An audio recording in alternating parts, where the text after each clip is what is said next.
Hey guys, welcome back to the channel. It's your girl Natasha, and if you're new to my channel, then welcome. So guys, we have been prioritizing doing a lot of landscaping in the yard, and it's coming along pretty well.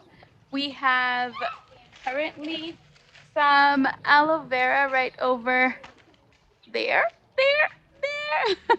And we're trying to repot them because we have a lot of pups. So right here is the mother plant. It has grown quite a lot, but due to the termites literally starting to eat it, we decided to uproot it from the ground. And we happened to have these pups over here.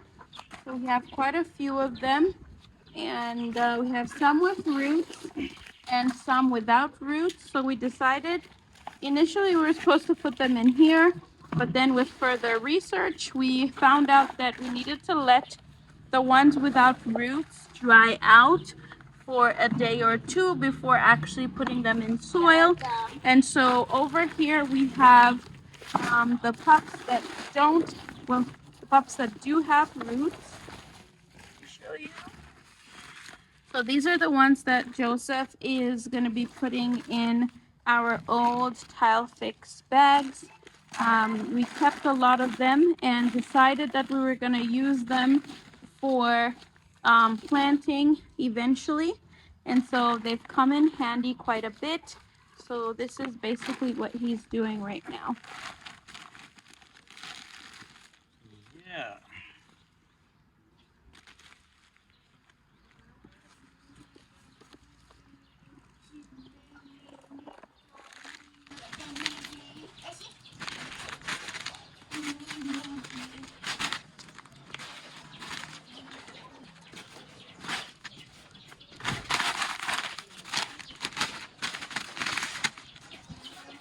So in this mix, what did you add? What's in the soil that you're putting in the bags? In this mix I added tobacco dust, black soil, and no, I think that's pretty much it. Black soil and red soil? Yes. Okay. Did you add any manure? No, I did not. Okay.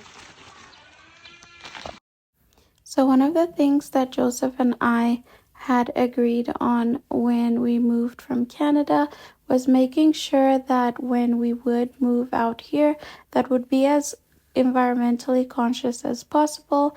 And one of the ways that we do that is preserving some of the stuff that might seem like garbage to most. So we've preserved a lot of these tile fix bags and also cement bags from our construction works, and we are reusing them now. So we're going to be putting these underneath the tree because it is rain season right now, for them to get the ample water that they need. And obviously we could be watering them, but because there's lots of rain, it just makes sense to put them underneath the tree, and then they'll get some light showers to heavy pouring of rain. One thing I really wanted to show you guys is these beautiful flowers that I found the other day at one of these gardens. I am completely obsessed and can't wait to put them in the yard. I already know where I'm going to be putting these ones specifically. I want them to be out and seen. And then I got a few more canna lilies right there. And then I got these. I've forgotten what their name was, but they're really pretty. They have pink flowers and also white flowers. I got one pink and then some white flowers, so I'm going to add them into the yard as well. I really cannot wait.